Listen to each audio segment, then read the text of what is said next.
BBQ Central. Start the game! Let's go! We'll do it live. Okay. Well, do it live! I'll write it and we'll do it live! So to get that perfect barbecue, you use wood. Are you sure it's safe? Whatever. We put the lighter fluid on, strike the match, and... Oh! Should we call the fire department? That might be a good idea.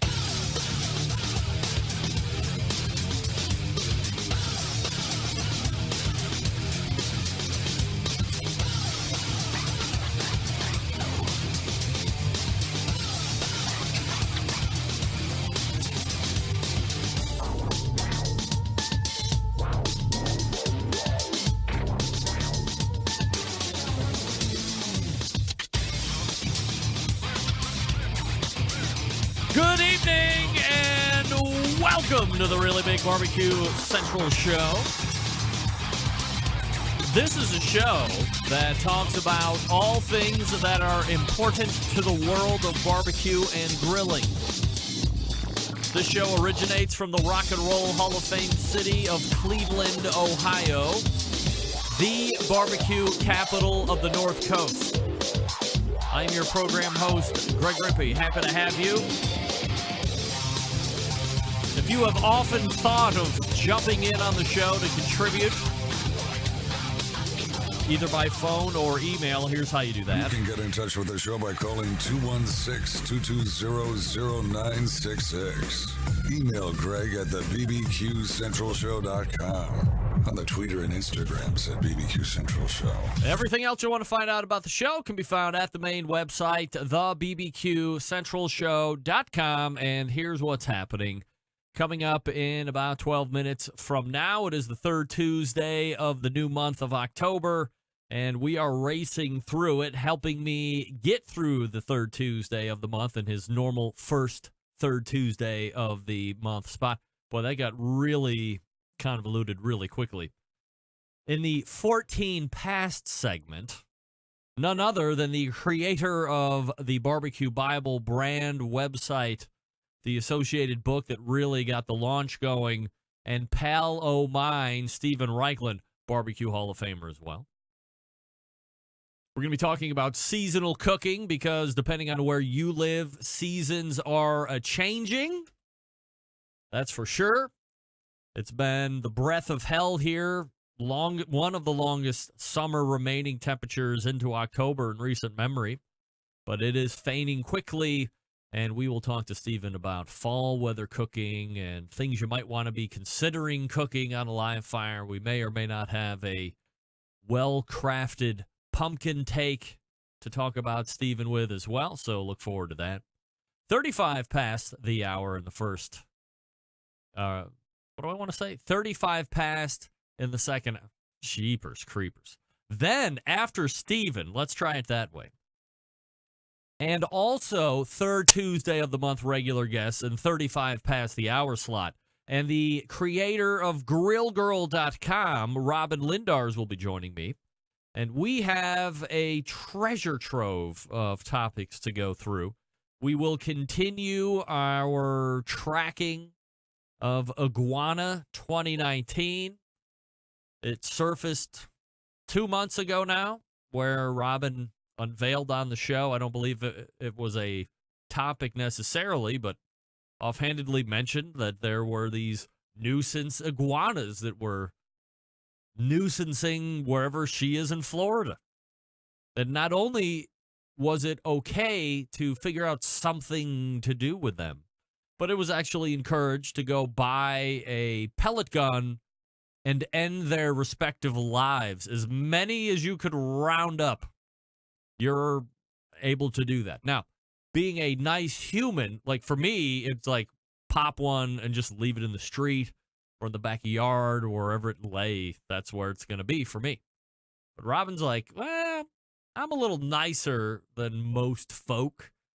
And I'm not a wasteful person, so since I'm going to be coming into what could be a endless amount of iguana meat, might as well try this out. So that's what we talked about last month. She was putting recipes together, and this month we will finally talk about something she has made and consumed, and holy moly, are you in for a treat, especially if you have access to iguana, which most of us don't. But if you're in middle Florida, I believe, then you are in luck, and you're going to have quite a number of recipes coming through the grillgirl.com website. So Robin Lindar's 35 past in the first hour. Then we will move to the second hour, and we will welcome two newcomers to the show. They're the creators of the Smoke Sheet, bbqnewsletter.com, which I talk about here each and every week in the second hour. That is Sean Ludwig and Ryan Cooper, both kind of social media mavens, but they have supplemented the individual social media tags with this new newsletter, the Smoke Sheet, which has been out for a little while. And so we'll talk to those guys individually, and then we'll talk about how they paired up and why they decided to give this Smoke Sheet thing a try and how it's going. We may or may not cover some hot topics as well, because if they're journalists, then that means they have some thoughts on things that are going on in the live fire barbecue and grilling industry. So we'll talk to them about that as well. So there you have it, 216-220-0966. If you want to jump in via the phone, Greg at thebbqcentralshow.com is the email address. Don't forget you can follow me socially at BBQ Central Show on Instagram, Twitter, and, as of today, TikTok. That's right, TikTok. TikTok. TikTok. All the kids are on TikTok.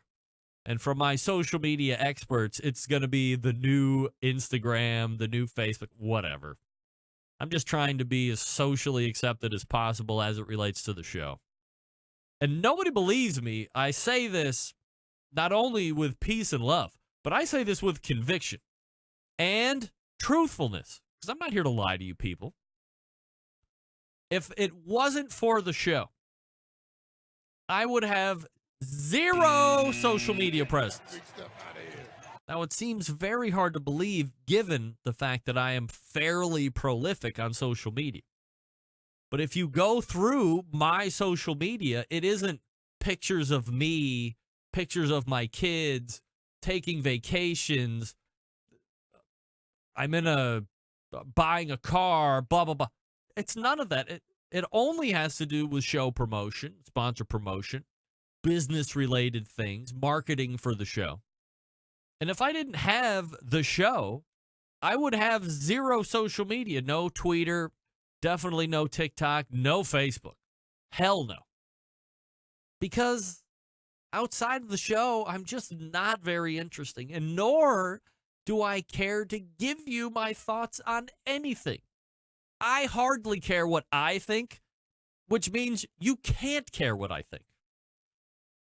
Notwithstanding that, if you're into the social medias and you want to follow me on all the platforms that I'm on now, I try and keep it simple at BBQ Central Show, Instagram, Twitter, now TikTok, /BBQ Central Show on the Facebook, which is where you also get a video feed of the show each and every week. So whatever you like, follow me. It's going to be, I have no idea how to use TikTok. I'm going to be singing and dancing, I guess. Maybe shooting some videos, whatever. So keep up with me. Get me to like 20 followers by the end of the show. That would be great. Now, special thanks to my pal Steve Ray of Ooltewah, Tennessee, the mega metropolis, the city that is suburban by Chattanooga. Little bit of technical difficulties last week with Meathead as he was sitting in as guest host for me as I was in New York City. But it ended up being a really great conversation with Meathead as it finished out, and the second hour was absolutely stupendous. A standalone second hour for sure. Especially liked hearing from John Falkenberry of Jealous Devil Charcoal. I was set to interview John, obviously, in my absence. That responsibility fell to Steve. He picked it up with effortless ease and conducted a really great charcoal interview with John from Jealous Devil. Jealous Devil is certainly a brand that's up and coming. A lot of people starting to get into that, and they really broke down the whole company and John's background. John's a very interesting guy. Spoke really well, brought a lot of great energy and insight. So I appreciated that. But I mostly, aside from the great interviews, I mostly appreciate Steve picking up the reins yet again in my absence, this time battling through some technical difficulties. If you think hosting the show is easy each and every week, and that I mail it in, and that I'm flying by the seat of my pants. Let me tell you, wrong. I do not do that.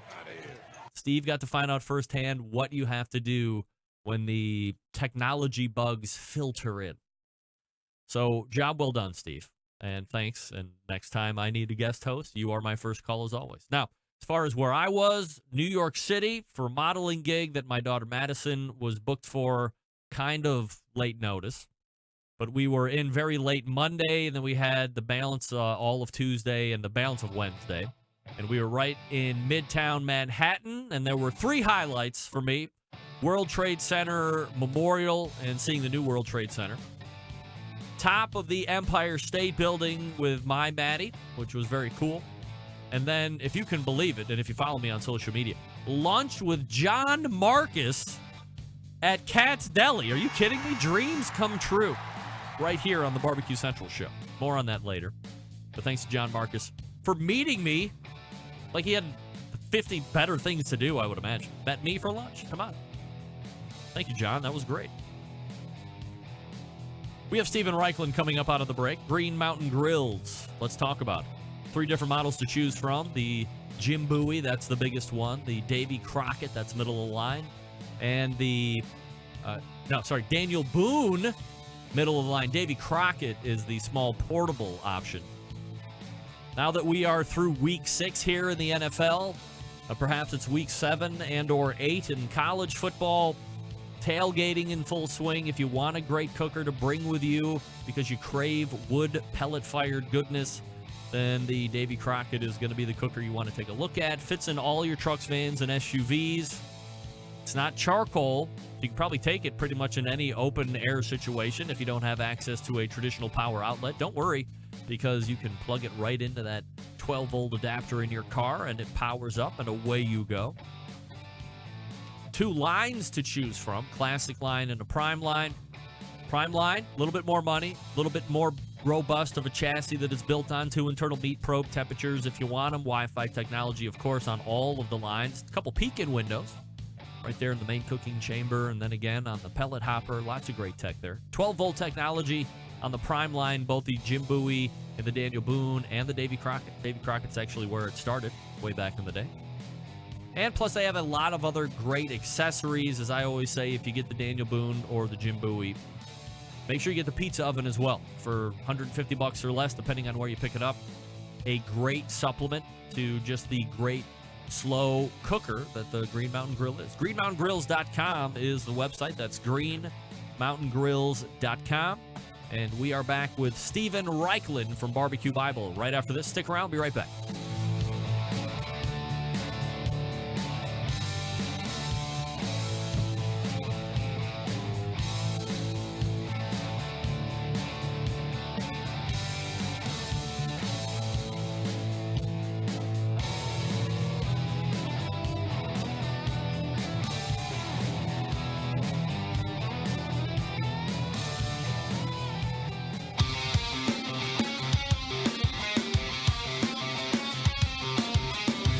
Broadcasting live from the BBQ Central Show studios in Cleveland, Ohio.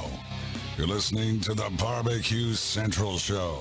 Once again, here's your host, Greg Rempe. This portion of the show being brought to you by Butcher's Barbecue, makers of award-winning injections, marinades, rubs, seasonings, barbecue sauces, grilling oils. All of Butcher Barbecue products tested on the competition circuit as well as backyards worldwide. Be the pitmaster of your neighborhood and visit butcherbbq.com to stock up right now. Actually, high-level talks with Dave Bosca last night, and that's all I can say about that. Central Lights, as I had mentioned at the top, it is the 3rd Tuesday of the month, and that means it's time to do a segment with a icon in the industry, a host of TV shows, the creator of the instructor of the very popular Barbecue University cooking classes, author of the most popular barbecue and grilling book in the history of barbecue and grilling books, of course. Let's race to the hotline and welcome back friend of the show, Steven Reichlin. Hey, Steven. Hey, how you doing, man? Absolutely fabulous. Always appreciate you making time for the show here. And a bunch of different topics to hit on this evening. So Let me ask you something outside of the box, though. I can't believe it, but it was last week was my first visit to Midtown Manhattan, New York. I assume you've been. Many, many times. Many times, of course. Well, my first time, and I Well, didn't good have. for you. I didn't have Do a you like huge. it? Well, let me tell you this. As a guy coming from Cleveland who has been to Chicago 5 or 6 times at this point, Chicago easily dwarfs Cleveland, no contest about it. And then to go from a Chicago knowledge base to a New York City knowledge base. New York City dwarfs Chicago. So it was sensory overload. And I was just in Midtown. I didn't really get any further west than like Times Square or Rockefeller Center or anything like that. But I wasn't there for me, per se. My middle daughter had a modeling situation going on there, so I needed to kind of stay around just in case. But I got to see Congratulations. 9/11 Memorial. I got to go to Cat's Deli with John Marcus, who is the creator of great barbecue television, as you know. Yeah. So I was able to hit that landmark, a couple other things. What's your favorite parts of New York City? I'm a downtown guy. I love Soho. I love the Village. I love the Gramercy Park area. But you know, New York City. It's really it's a giant megalopolis, but it's also a cluster of neighborhoods, and I love that quality about it too. It's walk 10 blocks in any direction, and it changes completely. It seems like it would take maybe 5 lifetimes to eat through just the Midtown portion. It would take a lot of lifetimes. Yeah. You bet. No doubt. All right, so I don't know where you're at currently, Stephen, but here in Cleveland, we've started to breach the fall season. Summer had quite the stranglehold here through the better part of October, and now we're starting to get a little bit more seasonal. So are you transitioning to Miami yet, or are you still up in the north? I'm back up in Martha's Vineyard. We were in Miami over the Jewish holidays, and we're back up here, and it's 47 degrees up here. So this is winter. I mean, this would be unthinkable winter in Miami, but it is delicious. Yeah. It's delicious. All right, so this is, in essence, the fall weather that a lot of people have been waiting for when they go through these thermal cycles. So let's talk a little bit about fall harvest cooking and cooking seasonally. I know that continues to be a thing that you really like to do, is cook what's in season. So what does the fall season mean to you, and what does that bring to your live fire menu? Well, it's funny. I was at a farmer's, a big farm stand in Martha's Vineyard called Morning Glory Farm today, and I was noticing the incredible bounty of squash. I mean, they must have 8 or 9 different types of local squash. Wow. And I love to take acorn squash, cut it in half, and grill it cut side down on a salt slab. I mean, it's a wonderful way. Or cut acorn squash crosswise into rings and direct grill those. That's amazing. And I've seen some beautiful delicata squash, and I was thinking, man, it'd be so cool to cut those in half, scoop out the seeds, and fill the squash with, let's say, like a cheese egg custard or ricotta custard, and indirect grill that with a little bit of wood smoke. Squash is definitely on my menu for the next couple of weeks. You had mentioned salt block, and I got a off-the-wall question from somebody that wanted me to ask is that something that you use regularly, or is kind of in a rotation? And if you like it, like, what is it imparting flavor-wise, if anything?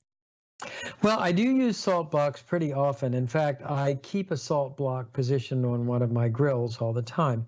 I like to use it, like I said, for squash. Cut side down is great. When I'm grilling meat, I don't actually grill the meat on the salt slab, but I grill the meat and then I rest it on the salt slab. So it gets kind of a little, it's always important to rest your meat. It stays warm on the salt slab, and you get a little kind of transfer between the juices of the steak and the juices of the salt slab that are ever so tasty. Another thing I like to do with it is, I'm a big fan of chicken under a brick, what the Italians call pollo al mattone.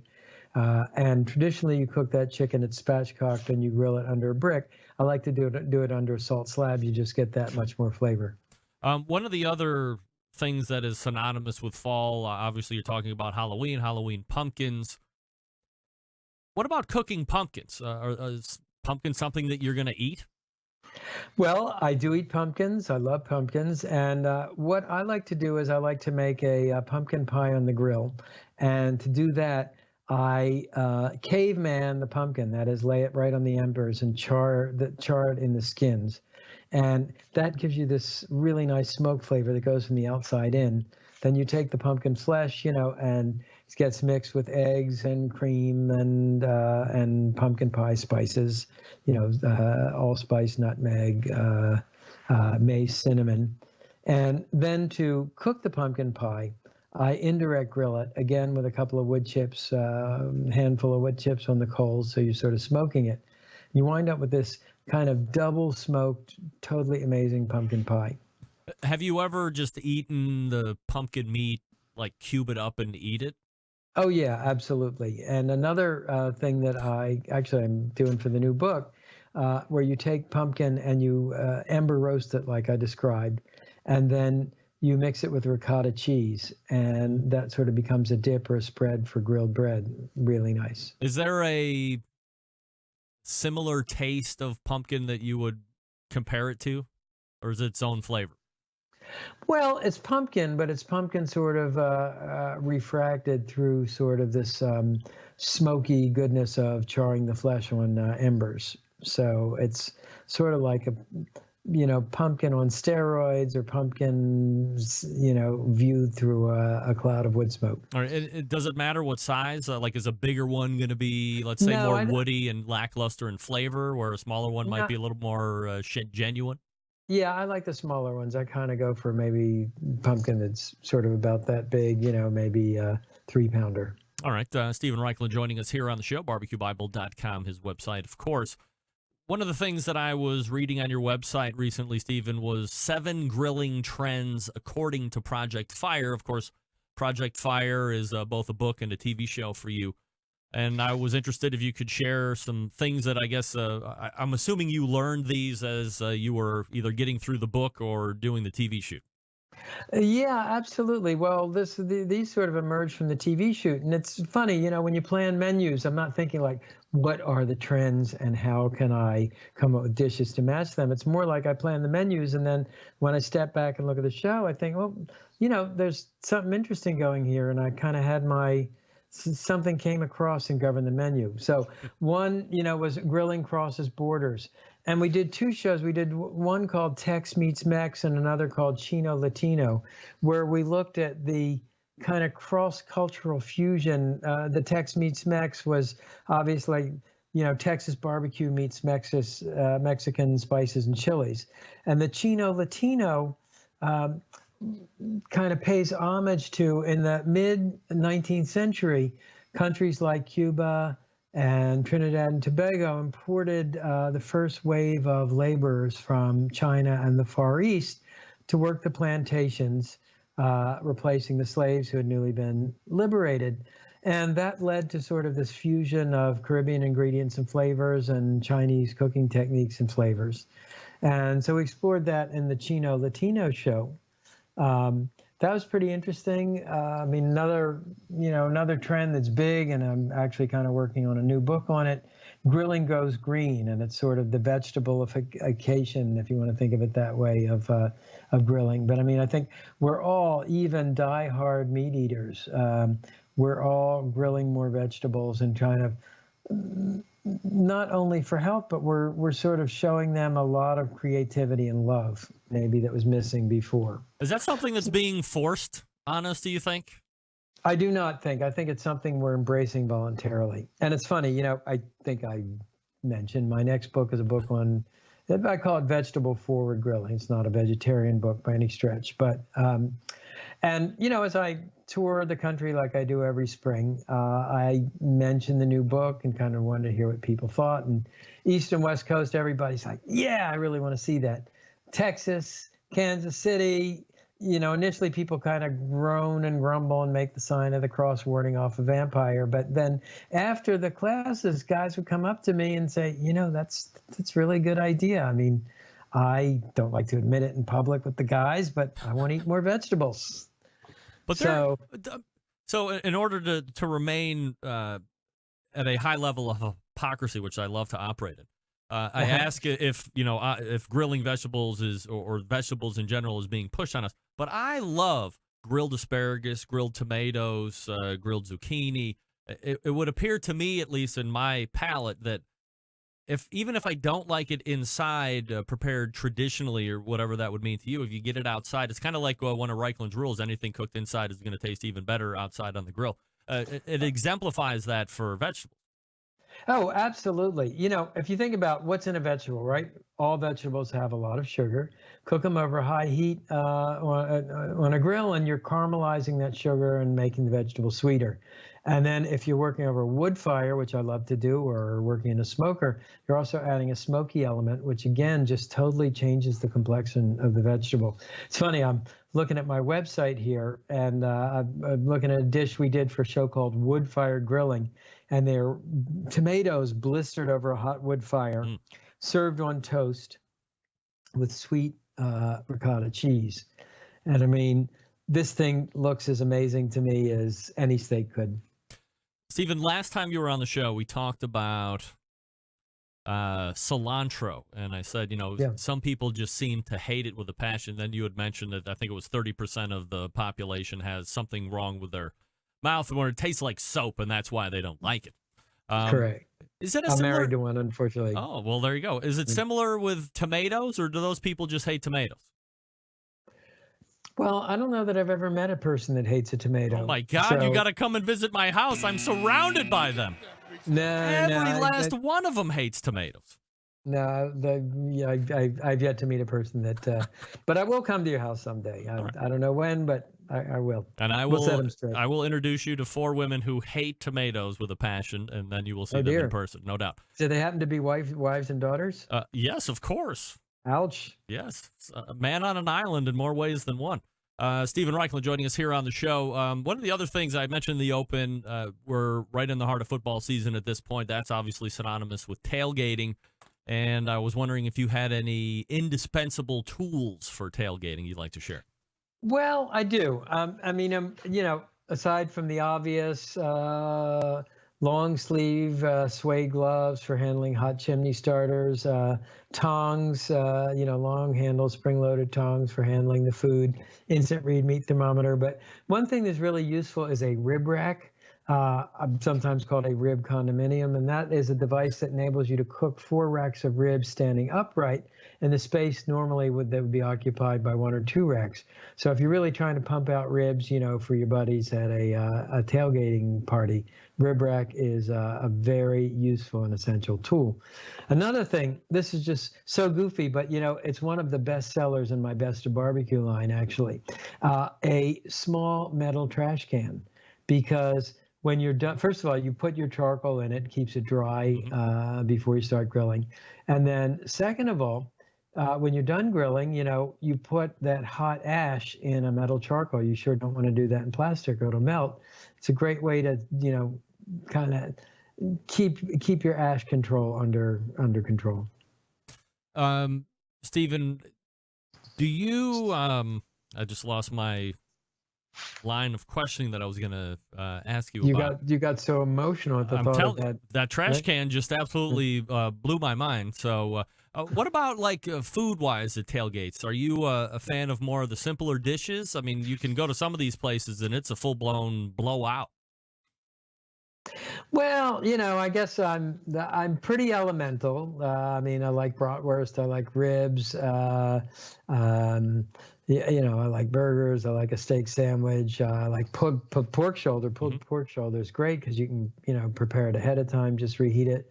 But within that context, I like a little twist or spin on each of those dishes. So the bratwurst, for example, I smoke roast my bratwurst. I indirect grill them with wood smoke on the fire instead of direct grilling. I find that they stay moister, the casing gets crisper, and then you can infuse a smoke flavor that's totally astonishing. With my pork shoulder, I'm really into mustard sauces these days in the style of South Carolina. I think that just has so much flavor. Ribs, my first timers ribs, barbecue rub to smoke, and then a sauce to finish and lacquer and sear in. That's really great. What I like to do with the ribs for tailgate is cut them up and, kind of serve them almost like finger food. Stephen, my next guest coming up is Robin Lindars, creator of GrillGirl.com, and she has been sharing with me over the last 2 months how much iguanas have been overtaking the lands of Florida. Are you having, or have you heard of having the same issues in Miami that she's having, like up in the middle portion? We had iguanas in our backyard. They make a big mess. There are whole industries. We hired a company that was supposed to get rid of our iguana, and I spent a lot of money, and it didn't really work. But the happy thing about iguanas is eventually they pick up and leave. So this particular iguana picked it up and left, and we are okay. By the way, when the first Spanish explorers came to the Caribbean in the wake of Columbus, and one of them, Francesco Oviedo y Valdez, who wrote about barbecue. It was the first occurrence of the word barbecue in a European printed language. The food that he identified, one of the foods he identified that absolutely horrified and freaked out the early European explorers was iguana. And apparently that was a big popular barbecue food for the Taino Indians. Well, that was going to be my next question, is if you were having such issues with iguana, have you ever, by chance, eaten one? Well, I haven't eaten one, knowingly at least, but I would eat an iguana, and I'm sure it would taste like chicken. Off the top of your head, do you have a Stephen Reichlin preparation that you think you'd try? For iguana? Yeah. Well, I mean, thinking about that, I think I'd probably, since they're found throughout the Caribbean, I would probably, do a marinade with, would be lime juice and allspice and Scotch bonnet chilies and, maybe some, what they call a scallion, which is a wild chive. Marinate that, put it on a stick, grill it, eat it off the stick. I think it'd be amazing. All right. Last question before I let you go tonight, Stephen. Always appreciate the time.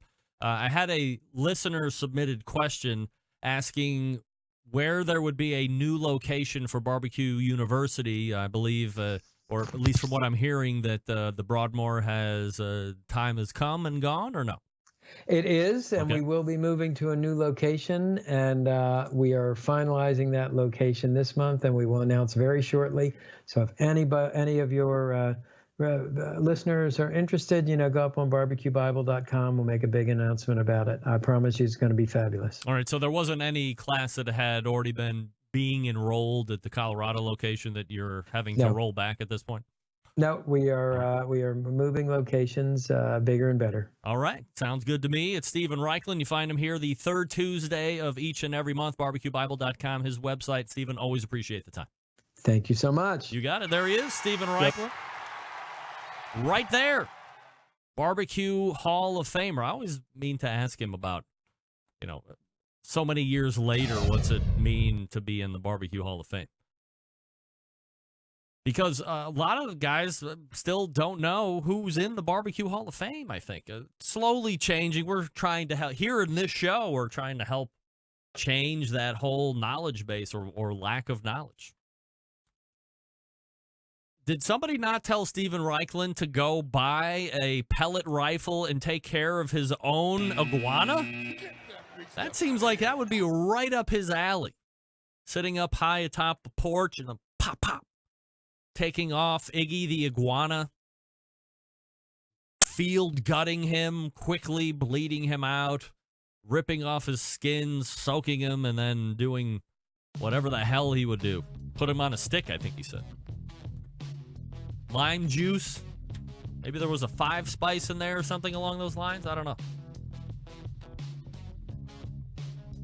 All right, let me talk to you quickly about Southside Market and Barbecue before we get to Robin Lindars. The Grill Girl, established in 1882.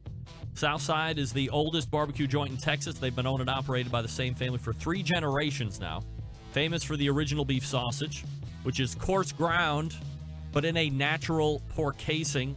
Plus, they have authentic Central Texas barbecue as well. All meats, including the prime briskets, are smoked low and slow for many hours over real Texas post oak wood. They ship nationwide via the online store, SouthsideMarket.com, and they ship fresh and smoked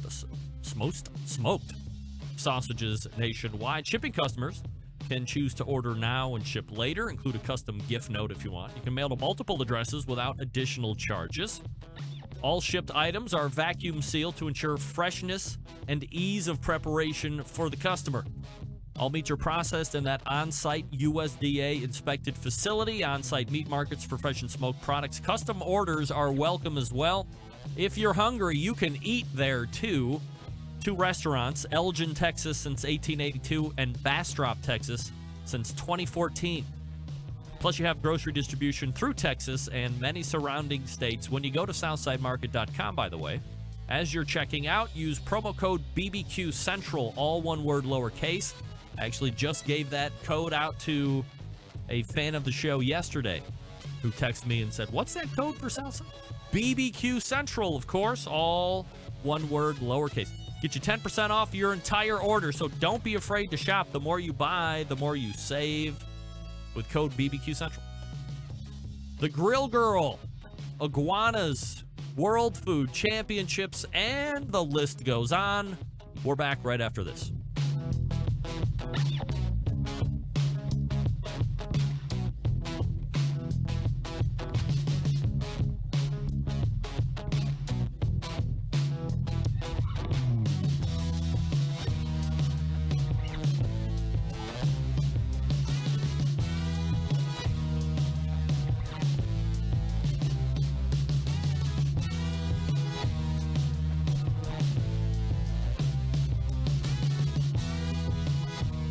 Continuing to produce incredibly mediocre content in an exceptionally professional way. You're listening and watching the BBQ Central Show. Once again, here's your host, Greg Rampey.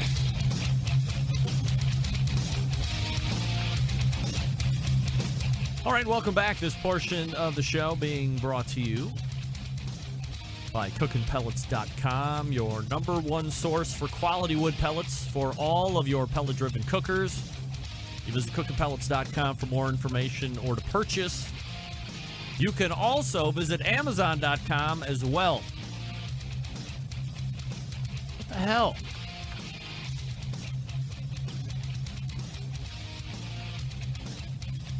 Now we're going to have a Skype issue. Now, just give me 1 second. I got to shut it down. And I got to restart it. It always seems like after the first interview, it connects fine, it runs fine, no issues. And then as soon as I hang up with the first guest, every time I try and go back to the second guest and third and, whatever, doesn't work. Now, here we go. Okay? Yeah, right.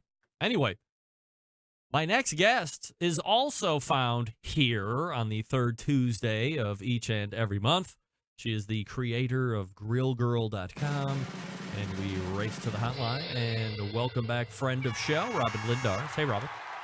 Hey, happy Tuesday. Happy Tuesday to you. Thanks for joining me as always. You look like you're... What? Oh, shit. Are you back in your old house? No. No. It looks very familiar for some reason. Maybe I've just grown accustomed to the new house now being the old house. Yeah. Now I don't have to have an office and a guest room together. I can have my own office and not have to share. Very productive and efficient. We like that. I know. Yeah, it's kind of cool. Well, I was just talking with Stephen Reichel. By the way, we're talking with Robin Lindars from grillgirl.com, at grillgirlrobin on the Instagrams if you're so inclined. Do you do TikTok, Robin? I just signed up for TikTok. I did because Stover's telling me it's pretty awesome. Oh, okay. So I haven't officially yet, but I'm going to. It's on my to-do list. All right. Well, I already have 2 followers, so guess what? I'm better than you. Right now, I'm better than you. All right, here we go. I'm winning. So I was just talking with Stephen Reichel, and I said, hey, Stephen, you're in Miami guy half of the year, whatever. Do you have these issues that Robin is having with iguana? And I said, she's kind of like up in you're like a center part, right? Now you're in center part of Florida-ish? Well, Southwest. Southwest, all right. So he's, way south, obviously. So he said, what? We did have an iguana issue, and he hired some service to come and, I guess, trap or take care of his iguana, but he didn't end up, they didn't end up catching him. And so he didn't end up getting any, and he hasn't, of course, eaten it. It's probably one of the only things he hasn't eaten, although he did regale me with a story of one of the very first barbecue dishes ever after Columbus had come through that was like barbecued iguana, I believe, that freaked everybody out. Nice. But Nice. we have been tracking your progress of not only arming yourself with pellet weapons and then potentially taking them out and ultimately eating them with your iguana recipe. So, 2 months ago, you talked to us about the infestation. Then we saw your armament. Then you were talking about recipes last month. But where are we at now? Have we eaten iguana? Yes. And truth be told, I have not harvested my own iguana yet. Supposedly near me, they have a lot of them, but it all came about because my girlfriend's killed like 16 in her backyard so far. So there are places where they go kind of gangbusters, right? And they're in South Florida, they're in Southwest Florida. They have the nuisance alligator removal guy when he came to my house, because I called him on the alligator that I wanted to get removed, which he never came out. Told me that they actually have hired someone not that far from me near Sanibel Island and that area, that his full-time job is just removing iguanas. So they've just gotten kind of out of control. And so I decided I wanted to try one because, like I mentioned, I know a lot of people that are just like killing them in their yards and then just throwing them in the garbage, like to the point where another friend or another person I know on Instagram has like a chest freezer that they keep their iguanas in until trash day comes. So I guess so you don't have like a rotting animal in your trash, right? So it sounds crazy, but yeah. So Fish and Wildlife has actually said you can get rid of them or you can hunt them on public land. You don't have to have a permit. So I befriended one of the nuisance wildlife removal guys here in my area, and he gave me the meat to cook with. And so I finally broke down and cooked it. And if you guys saw, I think it was last Monday night, I did a live stream, which was nuts. I had Hunter cooking with me, and we were just. I don't know if Hunter was cooking with you, but he was certainly trying to take over the whole camera run. I mean, that kid's a star in the making, I guess. I know. I feel like I'm going to be like a momager with him. He's such a ham. He loves it. We're nuts. At one point, we knocked the tripod over, and So, but anyway, I ended up trying it and frying it because. Like things like if you think of like an alligator or like frog legs, I think those type of meats are always better fried. And so I just figured I would do the iguana that way too. And so I made fried iguana tacos. And if you see, I put one of my story highlights on my Instagram, but I was like blown away at how freaking good the meat is. I was just like, my mind was blown. Like I expected it to be kind of like an alligator. When you try alligator, you're like, that's okay, pretty okay, But I was like, holy shit, this meat's really good, And now, here's your actual reaction. Check this out. This is an iguana leg. Can you believe it? It's delicious. Who knew? There you go. That was you giving a real synopsis. Who knew? Mind blown. Mind blown. No. Wow. And so I have one more iguana in my freezer. And so in South America, I think it's pretty common to eat them. Now, so I've had people on Instagram from like some of my South American friends tell me it's very common to eat them. And they make them in this like stew, like a coconut milk broth stew with some kind of peppers. And so one of my friends sent me the recipe. Of course, it was kind of in like Spanish, but translated to English. And then there was also autocorrect. So who the heck knows by the time I make the recipe if it'll be really true to form. But he called it Wiki Wachi stew. And either way, I mean, I just have to tell you, it is really good meat. I mean, honestly, like more delicate than chicken and not fishy and just very surprising, and I definitely can't wait to try more. So in the spirit of always trying new things and also just not wanting to be wasteful, right? Like if you have an invasive species and people are just killing them and putting them in the garbage, why not? And that's kind of where it came from. So when you got the iguana, was it a carcass? Like, did you have to skin it and do all that stuff, or was it already like prepped out for you? It had already been prepped. So my goal would be to take my little air rifle. I got a 22 caliber air rifle and eventually harvest my own. They're not overpopulated where I live, but there's definitely some neighborhoods near where I live, like Cape Coral. The wildlife guy that I got mine from, Nick. Thank you, Nick. He killed 76 in one neighborhood in one day. Like that's just like they're just yeah.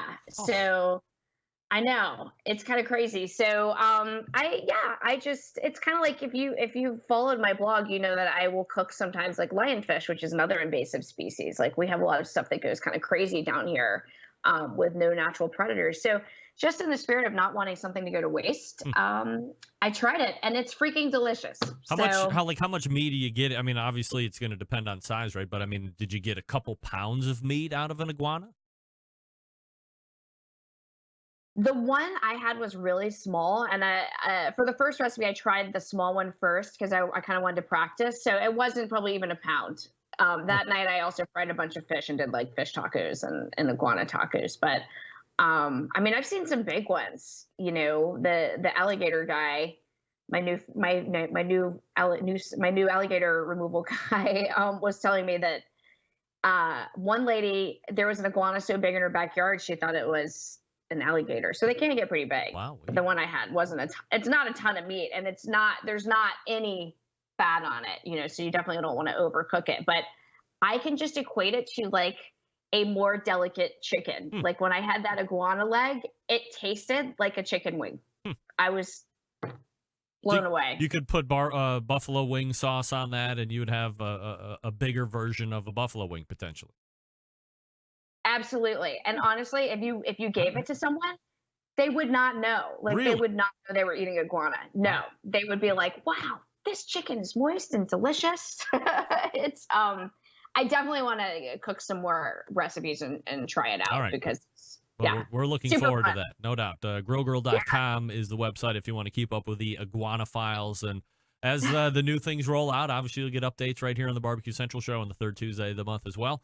Robin Lindars is my guest. Now, transitioning out of the iguana, coming up this Saturday. I mean, we spent a lot of time on iguana, but meanwhile, you have a huge event coming up on Saturday, a little thing called the World Food Championships. So for the folks that aren't aware, if you want to tell us a little bit about World Food Championships and then specifically like what you're taking part in.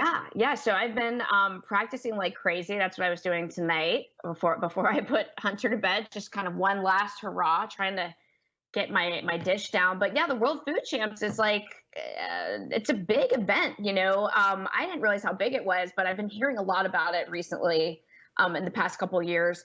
Walmart's a big sponsor, and it's not just barbecue. It's kind of like all different types of cooking, which I think is really cool. And it's really taking the sport of cooking and competitions and making it like a really huge event out of it. So this year it's in Dallas, and I got invited to be part of the Firewoman Challenge, which is an all charcoal, no electricity cooking event. And the rules are basically, what can you cook in 90 minutes, any protein of your choice. And it's me versus, it was originally 5 women, but now it's 4 because Tina Cannon, who's won it in the past 2 years. So I guess I should be happy that she dropped out. So it's me versus 3 other ladies. And I'm trying to remember everyone's name. It's Christina Fitzgerald, who's a total badass. She owns like a barbecue restaurant in Sugar Fire. Yes. Yep. And Jackie Milligan, and there's 2 others, and I'm having a total brain fart right now. Forgive me, but the competition is steep. So I just hope to perform well. And, I have a little bit of anxiety because, when I went on Chopped like 5 years ago, and I was very earlier on in my cooking career, but also, going on national television, I just always get worried because like when I did that, that was just like whatever they throw at you, you have to do. And I had like kind of a non-recoverable error with oysters. Yep. And so I just always get a little freaked out. At least this isn't on national television. So if things don't go well, but this is something I've been rehearsing and I know the ingredients. the thing is, they can throw in, supposedly, they said like a random ingredient at the last minute, which would probably be like a sponsor's ingredient or something. And you would have to use that, right? It's not optional. Not optional. So, but yeah, I feel confident in that. At least I'm well rehearsed, and what I'm entering in, which you'll soon find out. I've done a lot and I've practiced it. The main thing is, presentation. Something I'm working on, and things like knife skills. I'm not a professional chef. I'm a homegrown chef, and there are things that I definitely could use some brushing up on, if you will. So, but not everyone there is a professional chef either, but they're all very good competitors. So, all of you guys, wish me luck, and truly honored just to be part of the experience and invited and included. And my dad's coming with me, which is exciting because that's kind of our thing. We do competitions together. So he's just going to go and support me. I can't have a sous chef. So, but he'll be there, just, serving is a bad example. So we should have fun. Yeah. Hurricane Eddie in full force support, right? Yes. Yeah. Yes. And in spirit of grillgirl.com, what I have started doing is interviewing some of my other competitors and highlighting them on my site and featuring their recipes. So the first person I have interviewed is Jackie Milligan, who's very decorated in her own right on the competitive circuit. So yeah, I'm hoping to round up all those interviews and hound everyone for interviews, and hopefully have them share a recipe so that we can get learn a little bit more about other female cooks out there. I think that we're all learning that, cooking over fire is not just a guy's game anymore. And especially, as you've probably seen in the past 5 years, Greg, there's definitely a lot more females getting into it. I mean, you had an 18-year-old or 17-year-old you interviewed on your show not that long ago. So it's kind of cool to see. I think also with like Instagram, people have been able to learn from each other, and all, you learn about other females, in the space. And I also think that the addition of pellet smoking has made grilling a lot more approachable to a lot of females. So anyway, it's exciting to see. I'm excited to be a part of the experience. Let me ask you this, Robin. In your opinion, because you are a woman in this industry, do you feel that women in general in this industry are supportive of each other, or do you think that there is a little bit more divisiveness than support? I think there's divisiveness for sure. I've definitely seen a lot of that. I mean, I definitely have my great barbecue friends that I've made. Like, I'm super tight with Brooke Lewis. She's like my barbecue bestie. I've met her, but I'd say, unfortunately, I think there's a lot of divisiveness in that. It's almost like everyone wants to kind of make a name for themselves. And it's like, I don't know. Yeah, I totally agree. And I think that we should all be lifting each other up. So I really want to make grillgirl.com really focus more on highlighting other cool females in the space, So that's really, I'd say, moving into 2020 is something I'm going to be focusing a lot more on. When the smoke, but unfortunately, women can be bitchy. There's one that you've had on your show before. I'm not going to name who. Well, hold on a second. But... You gotta name the name if we're gonna walk it out there. Come on, let's hear it. Well, like historically, for whatever reason. Here we go. Here's the name. Ready, set, go. What is it? BBQ has always hated my guts. My God, what? Yeah, she hates me, and I barely know her. And I've always been like, I don't know what her beef is with me. Wow. I've heard she has beefs with other females in the space, and who the heck knows why? I don't know what the deal is. Don't really know her. Has she said, Robin, I hate your guts? No, she said it to other people. We did an event together, like a catering event a long time ago together, like 3 years ago. And to everyone else, they were like, why is she here? Man, like, it was just really, and then everyone's like, what's BBQ's beef with you? And I'm like, I don't know. So yeah, but that's the point, is like, I think in the spirit of embracing all the females out there, we should, a rising tide lifts all ships, or whatever it is. So, y'all chicks out there, we got to support each other and not knock each other down. I think that's what the point is. All right. Robin Lindar is joining me here. Yeah, and you had to call me out, Greg. Now I'm gonna like. Next thing you know, it's gonna be like, oh, I'm just gonna. I don't want anyone trolling me on the internet. At a rando parking lot, BBQ and Robin Lindar's fist fighting. It'll be captured on the internet in a month or less. You can book that. No doubt. I'm just kidding. That will not happen. Well, we know who would lose that battle. No doubt. Kick my ass. No doubt. I just don't want my tire slashed or something. We'll see what happens. So when the smoke clears on Saturday, I've been trying to get to this for like 5 minutes, but it was just too good. When the smoke clears on Saturday and you win the women's challenge, what will you win? What's the prize?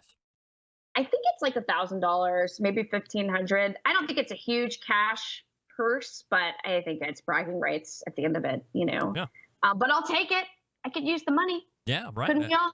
Any money, especially free money, is me. Rule number 3 of the show, by the way, if it's free, it's me, and that certainly applies to money.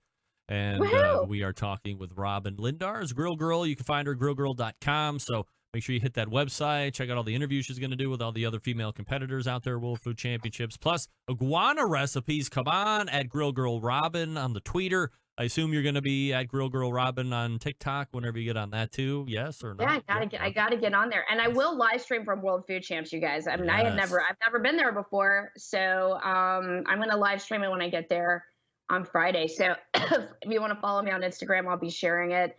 And yeah, exciting stuff. And I should mention I'm doing a Flame Boss giveaway. So if you right now, and it goes through the end of October. So for all of you, my barbecue peeps out there, if you've ever used a Flame Boss, they're pretty awesome, and it will kind of babysit your cook so you can multitask. So if you sign up for my newsletter, you can be registered to win. All right. Well, Robin, good luck this coming Saturday, and we will get the follow-up next month. Thanks so much.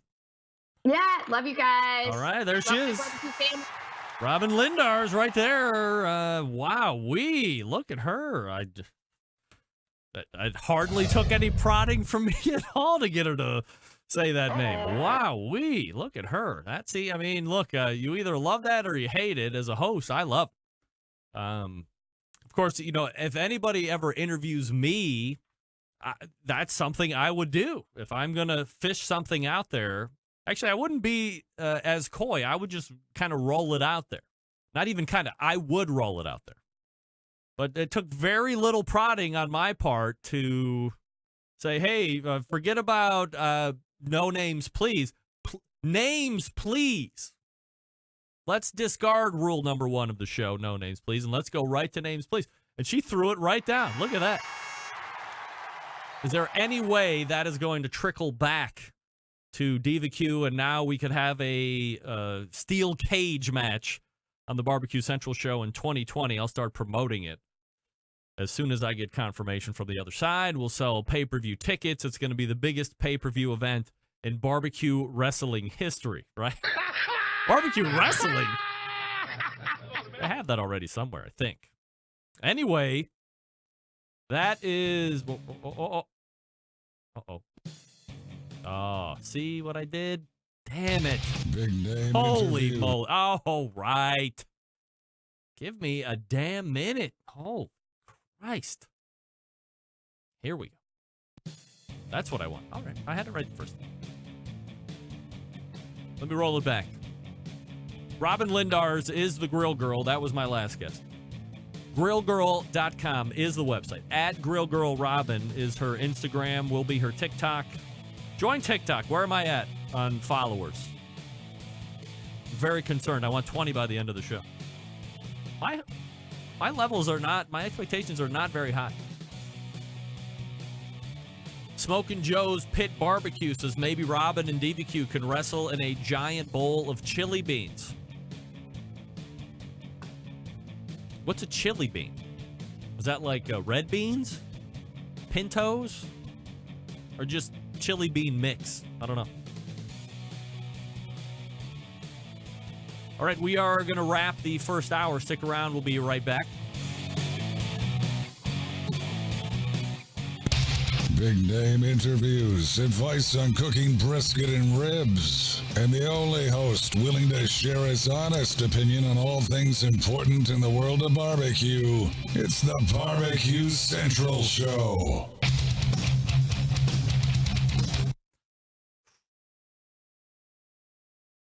Oh, boy.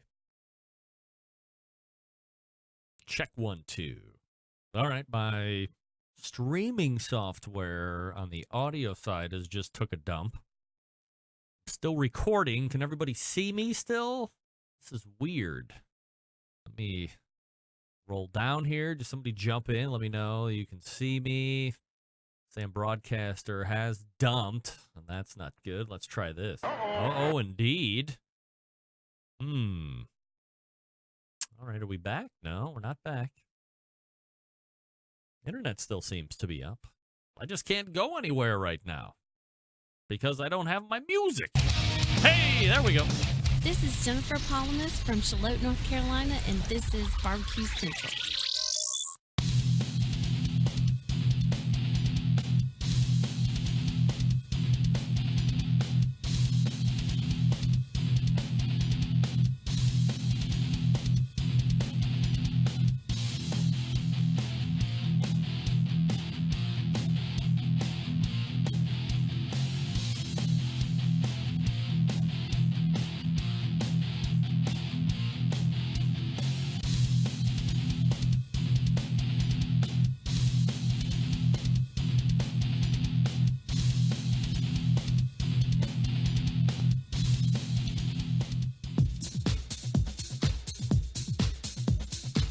Happy to have you aboard here for the really big barbecue show. Boing. We cook because we have to, and we grill because we want to. Hit me. Fine, how's it going? You have a great show. I'm a big fan. Boing. So what seems to be the problem here? This man looks like he's dead, and he's in the crackle. Charbono! It's all about the charbono, dude! Succulent fish, what? He ate 2 feet for wiener. Oh, listen, Liberty, it's shit face. I'm shaking like a dog shit peach seeds. We have top men working on it right now. Top men.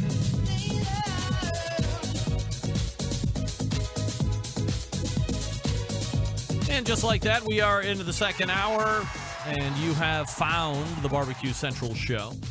It's a show that talks about barbecue and grilling stuff. If you missed the first hour, don't worry about it. You can go back and get the podcast about an hour from now or later. All day tomorrow. First hour, Thursday. Second hour, best of show, Friday. We'll get to that. This segment brought to you by Fireboard. Monitor up to 6 different temperatures simultaneously. You can connect to Wi-Fi for cloud-based monitoring or connect via Bluetooth. If you have Alexa or the Google Assistant in your home, you're in luck because Fireboard is fully integrated with both. Find out more by visiting fireboard.com or call 816-945-2232. That's 816-945-2232.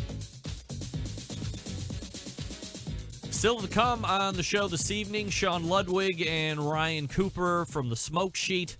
We will learn all about them and how they got started in their barbecue journeys and how they came to start the Smoke Sheet. We may or may not hit on some hot topics as well, so stay tuned for that, starting in about 11 or 12 minutes from now. Don't forget, you can follow me socially at BBQ Central Show on Instagram, Twitter, and now TikTok /BBQ Central Show on Facebook, which is where you can also find a video feed of the show. Also, video feeds go to YouTube Live. So if you don't want to wait for a podcast dump, you can get the whole video archive of the show both on my Facebook show page and on the YouTube show page, which technically is youtube.com/RD, like Romeo Delta, RD Rempe. Don't ask about that. Coming up this Friday, as I had mentioned, we have a new Best Moments of the BBQ Central Show in 10 minutes or less. Episode 94. We are 6 weeks away from celebrating 100 episodes.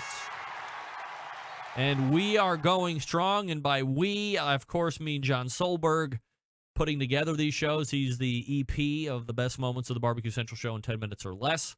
So we are well on our way to 100 episodes. Thank you for listening.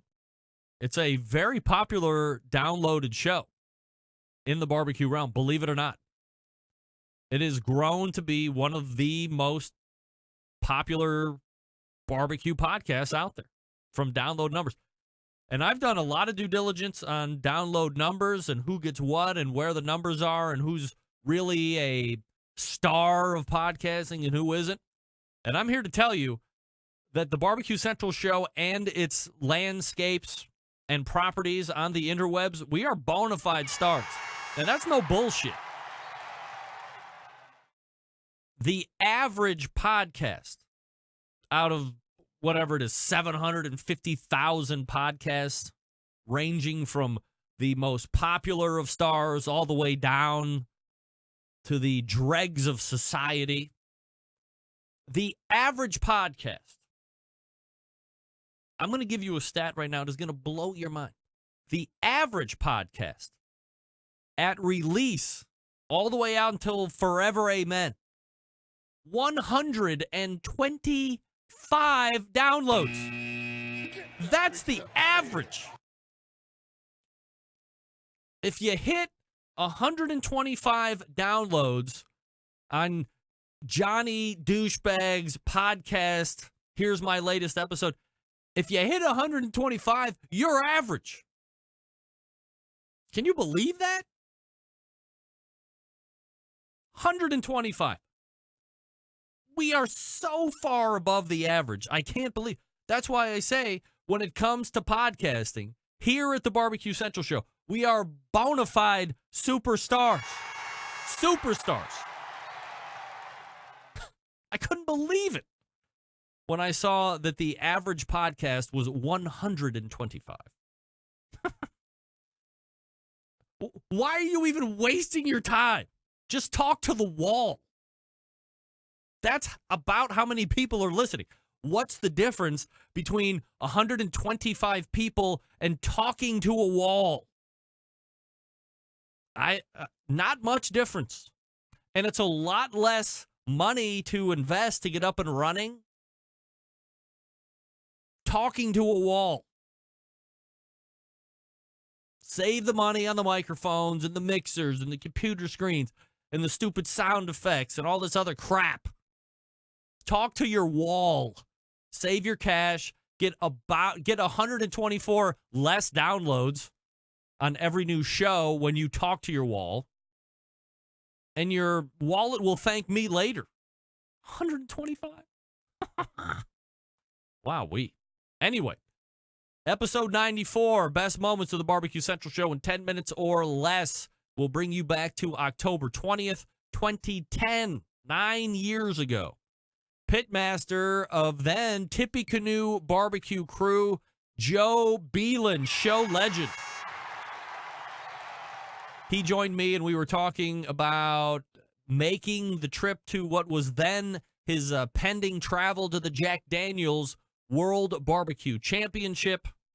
Joe was a great guest. Doesn't really compete too much anymore. But come on. Great guest of one of the best guests of all time. And really, during his stint in competition barbecue, one of the most winningest pitmasters and teams out there in his time. And another one of those Iowa teams, I believe. In the second portion, we talked to one of my favorite guests ever, semi-recurring Ted Reeder, barbecue master, master planker, man who loves to have himself a drink or 10, Ted Reeder. And he visited with me and we talked about cold weather grilling because at that point, things were turning for the worst. And we also talked about a upcoming trip he was getting ready to make to Mexico. And you know, Ted loves Mexico. Anything goes down there. Plus, access to all sorts of tequila and great stuff. So that's what you have to look forward to this coming Friday on the best moments of the BBQ Central Show, 10 minutes or less. Here's this. A BBQ Central Show exclusive news update. This is Greg Rempe reporting from the breaking news desk here in Cleveland, Ohio. And it's not as breaking as it was last week when I found out about it because I wasn't in town to do the show. But if you are a fan of the Pit Barrel Cooker, and more specifically, if you are a fan of the Pit Barrel Junior, but you ordered it and then they pulled it off the shelves. Guess what? It is re-released for sale. Here we go. If you've yearned to get your hands on the Pit Barrel Junior, you are able to do that now when you go to pitbarrelcooker.com. It is $229 until October 23rd, so you have a little over a week till that would be next Wednesday, if my math is correct, to get that special price. I think you're saving $40 or something like that right now on your back to introductory pricing. Again, it's $229. Now, this is the Pit Barrel Junior, so it's 14-inch versus the traditional 18 1/2 inches on the traditional Pit Barrel cooker. And again, that website is pitbarrelcooker.com. I had a lot of people texting me and messaging me through the course of the year saying, I was really looking forward to Pit Barrel Junior, and I put an order in, and then all of a sudden they took orders away, and blah, blah, blah. And what happened? Do you know any? Of course, I know everything that happened. I know the owner of Pit Barrel Cooker. I know exactly what's going on. Do you think they would put out a product that they weren't going to be happy with? Of course not. Things needed to be adjusted. Things had to be right, and now things are right. They are happy with the finished product, and now it is being re-released. Come on. Of course I know what's going on. Pit Barrel Junior is out for sale. Get it if you want it. It's all good. 14 inches again, outside of the traditional 18.5-inch Pit Barrel cooker. Again, pitbarrelcooker.com. Also, many of you asked about Angel Todd and her finish at the Steak Cook-Off Association's World Championship a little over a week ago. On the Saturday Cook, this was me emailing her saying, hey, did we win World Championship? On the Saturday Cook, she got 28th out of 46 teams. Now, in that pod of 46, 10 of those, 10 plus, finished in the overall top 10 of the whole World Championships. Can you believe that? So she turned around the following day. So they closed business on 2019 Saturday. They reopened for the 2020 season the next day. And she got 74th out of 143 teams. So 2 solid cooks for Angel Todd. And we wish her good luck as she continues throughout the 2020 season. And if some news and notable items pop up as it relates to her, we'll have her back on the show. She's hitting her groove, her stride now, being a 2-time guest appearer. But that's solid, man. Overall World Food Champion, or Steak Cook-Off World Championship, middle of the pack, 28 out of 46, and then right back in that middle, 74th out of 143 teams. Wow. Good job, Angel. All right, before we get to the smoke sheet, guys, I talked to you about the Barbecue Guru, longest-running sponsor of this show, of course, always believing that outdoor cooking should be easy and fun, because it can be, especially with the Monolith Barbecue Guru Edition grill. The Monolith is the world's first temperature-controlled smoker with a built-in power draft fan. This means smarter control with greater freedom with automatic temperature controllers. Easily choose your cooking time and temperature and let the Monolith do the work of a sous chef or a barbecue pit master with minimal effort. You now have oven-like precision at the grill, and you can serve the tastiest, juiciest of meals each and every time. If you have a Barbecue Guru controller already and you get the Monolith, please, you can use that controller on the Monolith. Hook it directly to the fan. Easy stuff. If you have any questions, you go to the website, bbqguru.com. Sorry, that's bbqguru.com, or call them 800-288-GURU. Barbecue Guru continues to be a breakthrough in barbecue technology. We're back with the smoke sheet right after this. Stick around.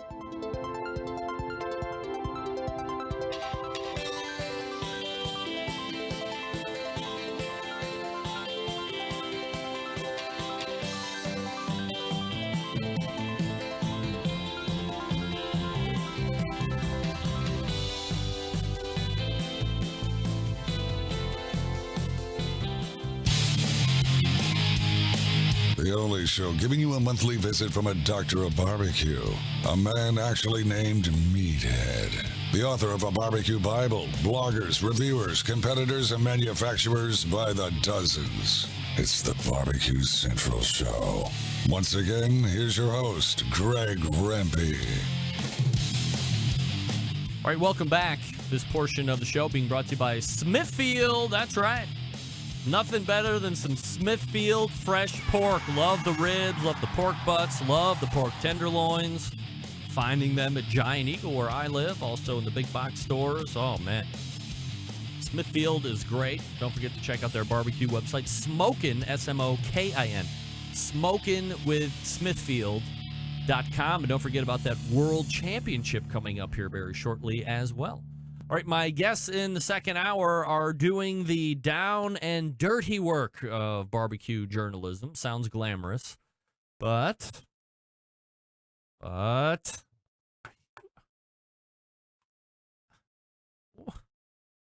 no way this is happening again. I mean, I'm just not allowing this Skype machine to ruin my life because I just want to go absolutely bonkers all over the top of it.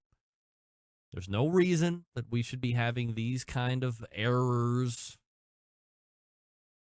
Oh, boy. Oh, come on. Sorry, everybody. Sorry, everybody. I'm just getting through this here. One time in the show, fine. Twice, unacceptable. Now I'm going to have to figure out a way to potentially work around it. Or maybe find out if it's my machine. Heaven forbid it's my machine. Oh, that would be the worst. Anyway, my guests in the second hour doing the down and dirty work of barbecue journalism. Sounds glamorous, but there's a lot of travel expense and then time to write and post.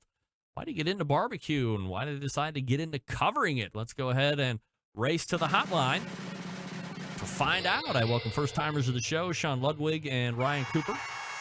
Dudes, thanks for joining me.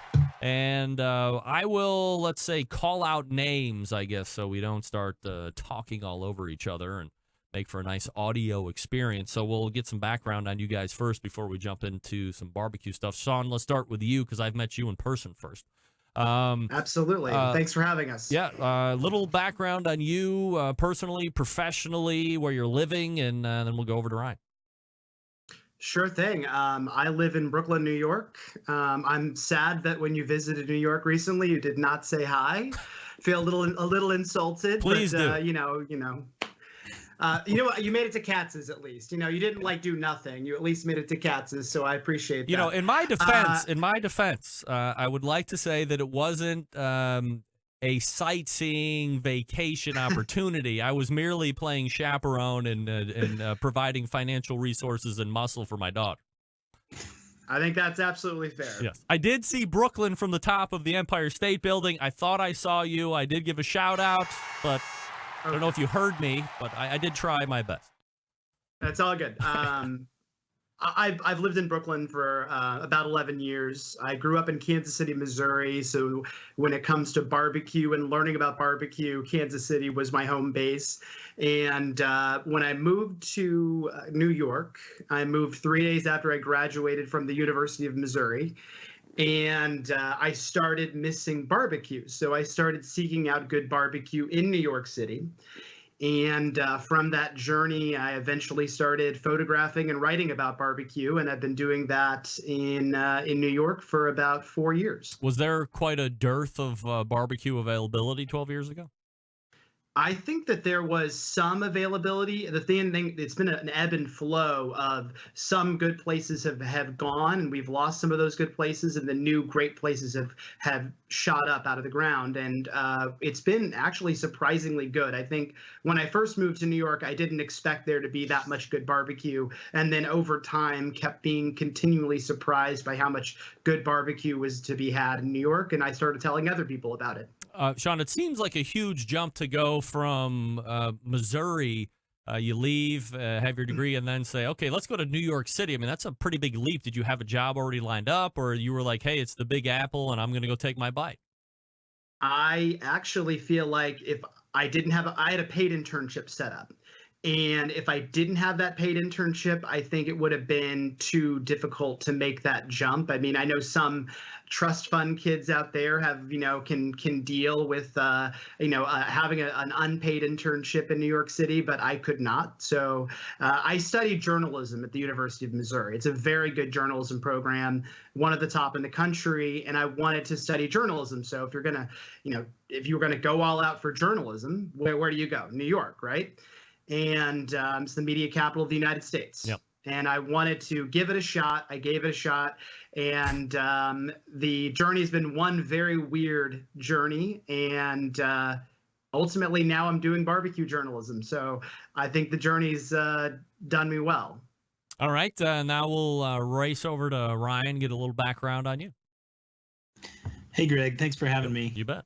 So my background is actually a little bit different. I'm a geographer for the National Park Service, and I live in Omaha, Nebraska, and I work for the Lewis and Clark Trail, making maps for the national parks.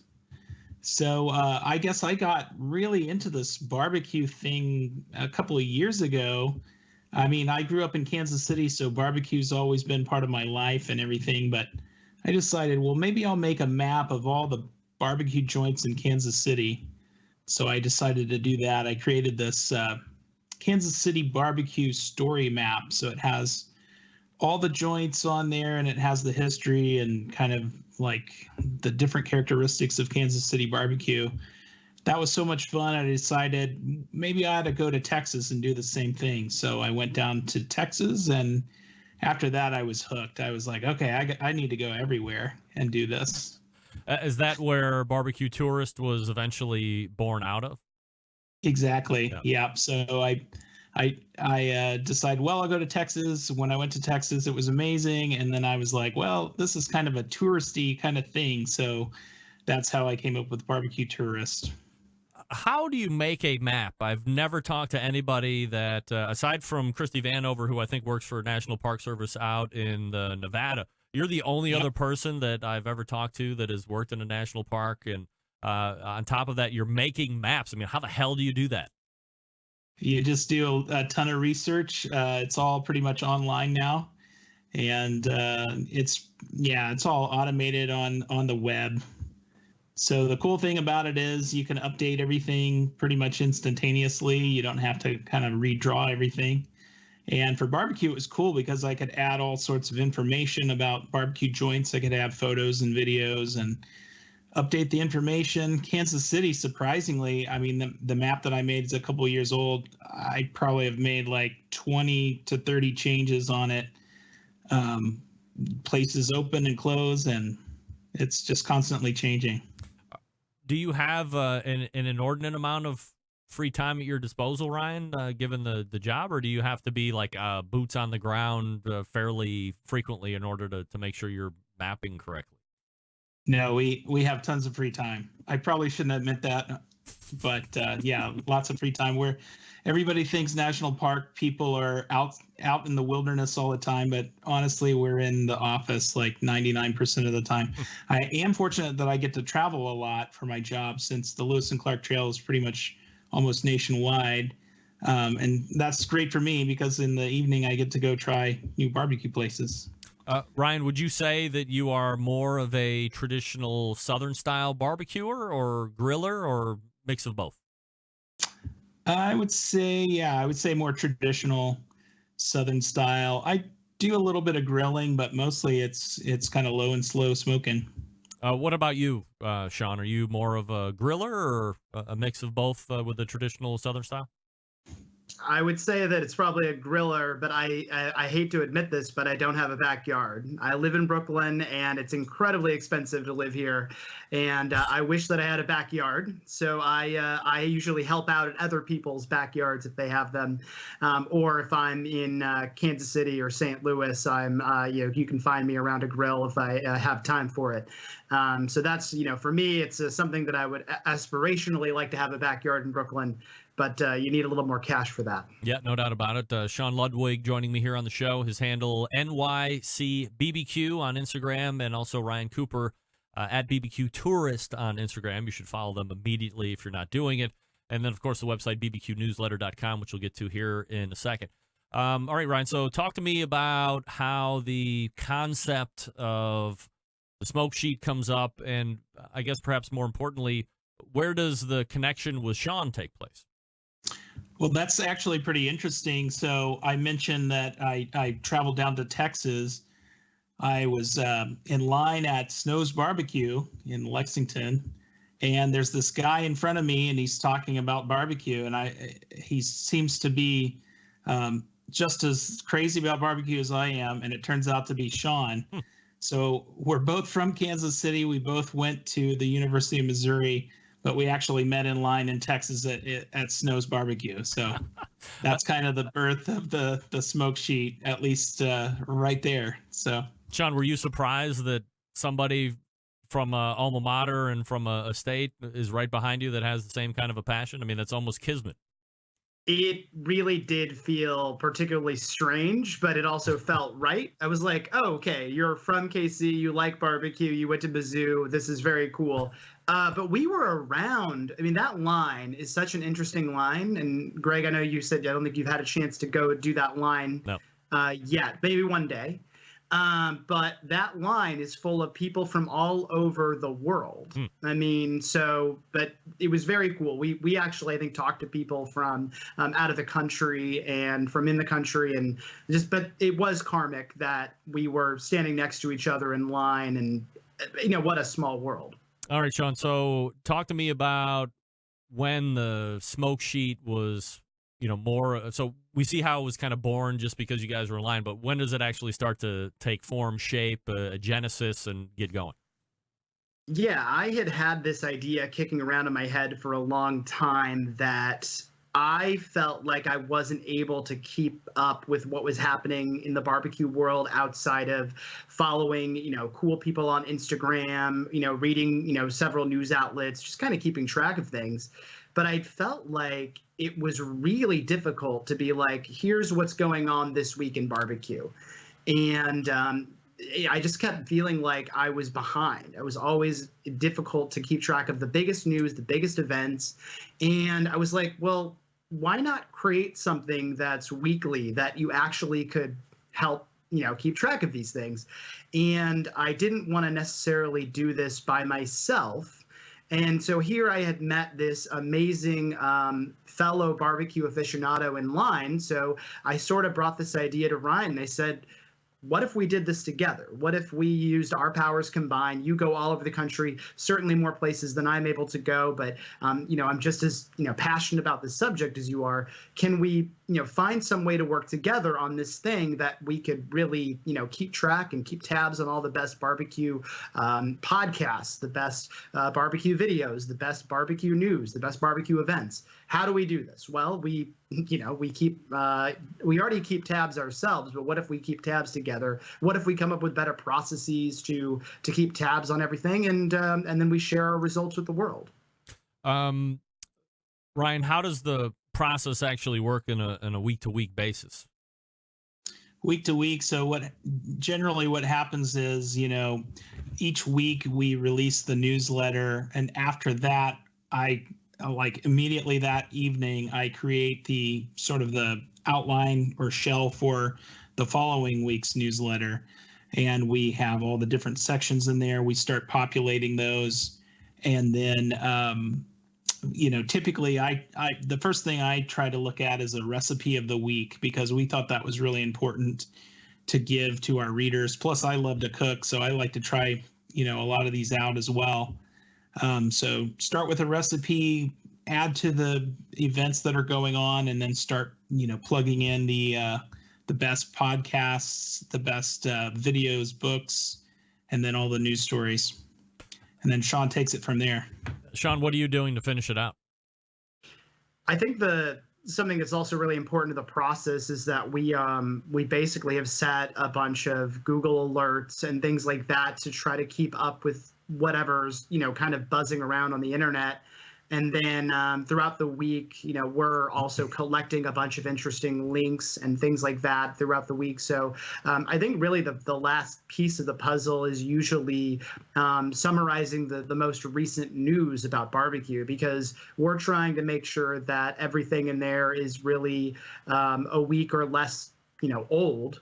And it needs to be recent. It needs to be, timely. So that's something that's really that, we need to kind of use the last mile of our process to work on that stuff. And so I think it's something I'm usually working on, is looking through news, seeing if there's anything we forgot. And then, every once in a while, it'll be the night before, and we might have to change the top story. If something really big happens on Tuesday night or Wednesday morning, we may very well change what we're featuring as the top story of the week. And that happened. I don't know if you recall, this was a little while back, but bees crackling in Atlanta actually burned down a very terrible fire on a Tuesday night in the middle of the night. We both heard about it when we woke up, and we go, this is a really big deal. It's one of the most acclaimed barbecue joints in the country in Atlanta. Let's work on figuring out, let's quickly put together something so we can make sure this is featured in the newsletter. And so, you think about in terms of how the news works, everything is so instantaneous these days. And so occasionally we have to, follow the news sometimes.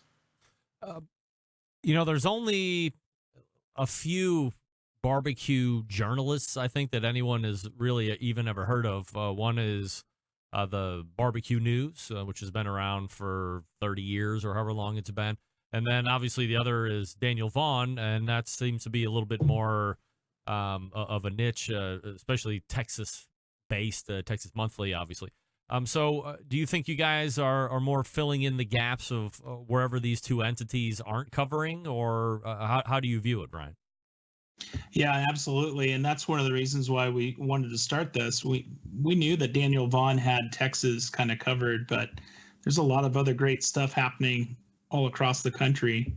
And so it was really important for Sean and I to put this together so that we could cover all the other things going on. Now, we still have a lot of Texas content, and I love Texas, and we typically have Daniel Vaughn a story or two in our newsletter each week. We also have JC Reed from Houston Chronicle, but there's a lot going on, so we wanted to cover as much as we could.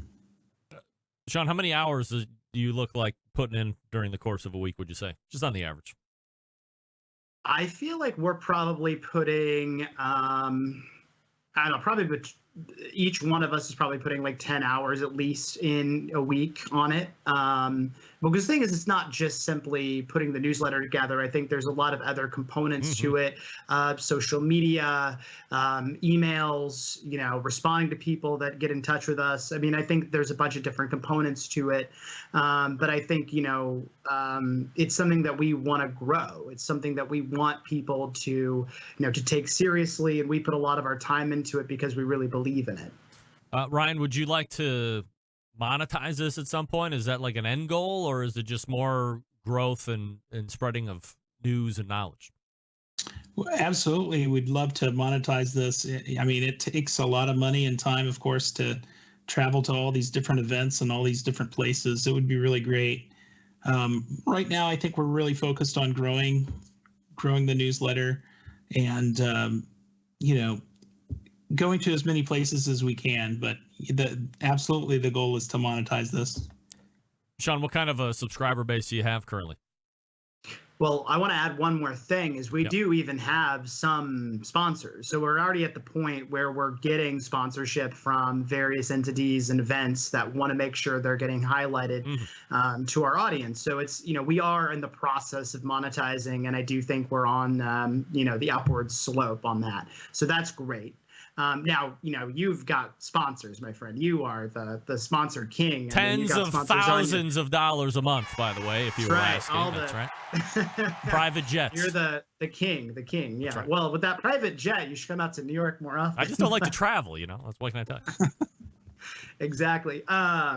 Yeah, in terms of our audience, I mean, we usually like to categorize it by our total audience between 3 brands. If you're talking about just the newsletter subscriber base, we're talking about 1,500 current subscribers and growing every week. And then, on social media across all of our different properties, I mean, we're talking about something like 50,000 because we have websites, we have 3 different social media brands. So the audience is growing, and we just want to make sure that we're keeping everyone in the know, and we have a lot of different vehicles to do that. All right. Do you guys see this being supplemented at some point by a podcast of your own, or no way? Personally, I have no interest in podcasts because I think there are too many good barbecue podcasts that exist. We did a roundup of barbecue podcasts, and we've even gotten criticism for not including things. And we're like, there's just so many good ones. It's hard to actually include all the best barbecue podcasts out there, including your own. So I think it's a challenging landscape to want to enter into it now. What about you, Ryan? Same kind of a thought process there? Yeah, I have no desire to do podcasts. I think if we do anything branching out, it'd be a video, something with YouTube maybe. But podcasts, no. There's already too much good stuff out there. All right. Sounds good, gents. I'm going to put you on hold here just for a second. I'm going to do a piece of business to make my tens of thousands of dollars each month. And then we'll come back and talk about some hot topics in the barbecue and grilling community. I'm going to talk to you quickly about Big Papa Smokers, the #1 online shop for all things barbecue, a curated selection of only the best outdoor cooking and grilling supplies. Get you on the path to better barbecue results in no time. Everything at BigPapaSmokers.com. Pitmaster approved by Sterling, Big Papa Ball himself. From the award-winning rubs and sauces, the American-made grills and smokers. They got something for every kind of outdoor cook. How about the rubs, right? Everybody loves them. Popular flavors like Sweet Money, Cattle Prod, Cash Cow, all proven winners on the competition trail and in the backyard. 13 perfectly balanced flavors to choose from. Also, if you're a competitor and you want to give that West Coast offense a try, hop on over and try some of the Simply Marvelous barbecue rubs. You can put those together with the Big Papa rubs. Now you have a West Coast offense, and you're off and running. Now they also own Granny's barbecue sauce, so if you're looking for a new go-to rubber sauce, try the Big Papa rubs, try the Simply Marvelous rubs, try the Granny's barbecue sauces. And on top of all of that, they're selling cookers too. How about a versatile smoker that's easy to use? Check out the Mac 2-Star General Pellet Grill. Big Papa Smokers, the exclusive Mac dealer, and they even offer special packages. If you're not a fan of pellet cookers, you can take a look at that Old Hickory Ace BP. It's the only charcoal smoker that Big Papa trusts on his competition trailer. And if you don't like either of those, just go to the website and see what else they have. If you have an ugly drum that you've thought about converting to an ugly drum smoker, Big Papa sells a ugly drum smoker conversion kit. He can help you finish that project. It's clear that Big Papa Smokers is the place to go for all things barbecue. If you have any questions, give them a call.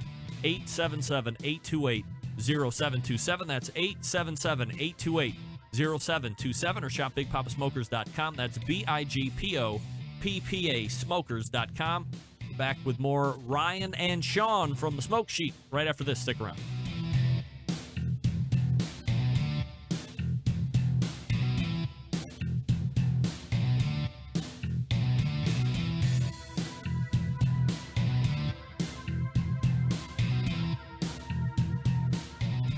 Continuing to produce incredibly mediocre content in an exceptionally professional way.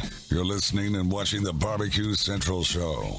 Once again, here's your host, Greg Rampey. And as luck would have it, this portion of the show being brought to you by the Smoke Sheet. How about that?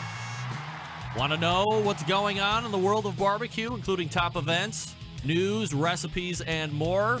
Started by my guests, Ryan Cooper and Sean Ludwig, both of them traveling around and finding the best barbecue news and then reporting on it. You can sign up for the newsletter and see full events on their barbecue calendar at bbqnewsletter.com. That's bbqnewsletter.com, a great all-in-one resource covering the live fire industry. All right, guys, thanks for hanging with me through the break there.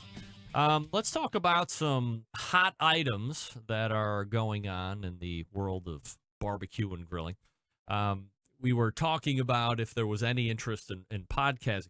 Daniel Vaughn had started a podcast in 2018, I think it was like February, March of last year. It made it all the way through to December of last year.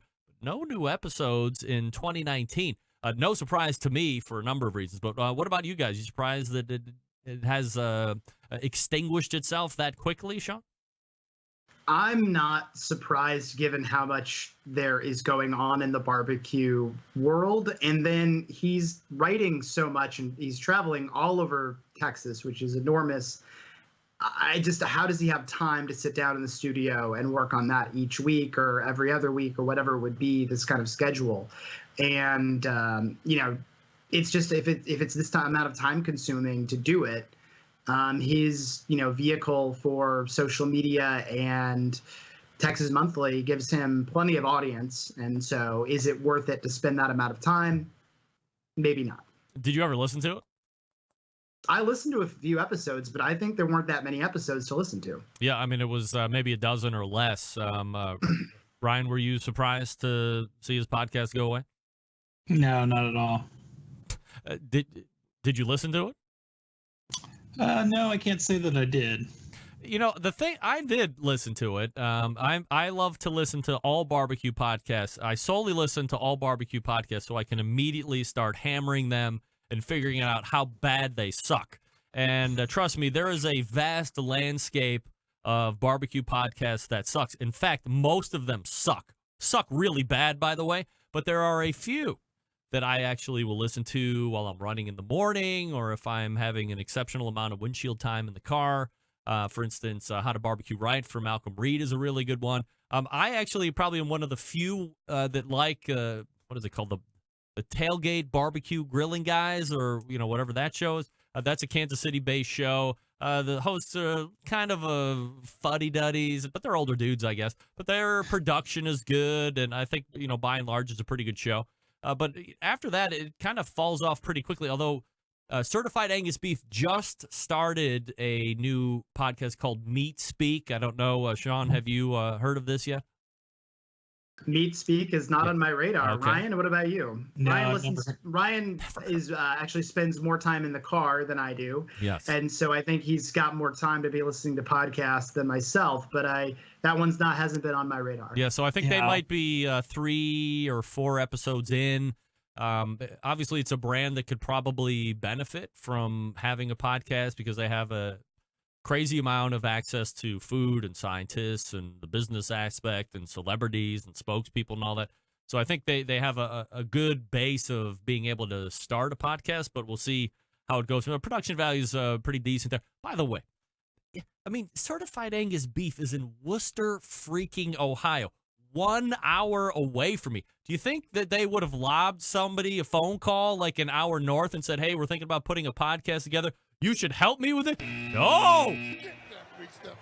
I don't know what I ever did to these guys, but oh my God. So that's like the newest one out that I've heard. But I mean, like I said, there's just so much crap out there when it comes to barbecue podcasts that it can get a little tiresome. Let's change topics and go to what has to be the most ballyhooed topic in the live fire cooking industry right now. Plant-based protein. I don't want to call it plant-based meat because it's not meat, but it's plant-based protein. Ryan, your thoughts on where plant-based proteins are now and where you see it in a year from now and 5 years from now? Well, what I will say right now, I have never really had, I haven't had Beyond Meat or the Impossible Burger or any of that. Ever? Never. Wow. No. I've had those soy burgers that, like 10 years ago. But it doesn't sound that interesting to me. I think, however, I will say, I think there's so much growth potential with that. They're just going to improve the product. It's going to get better and better.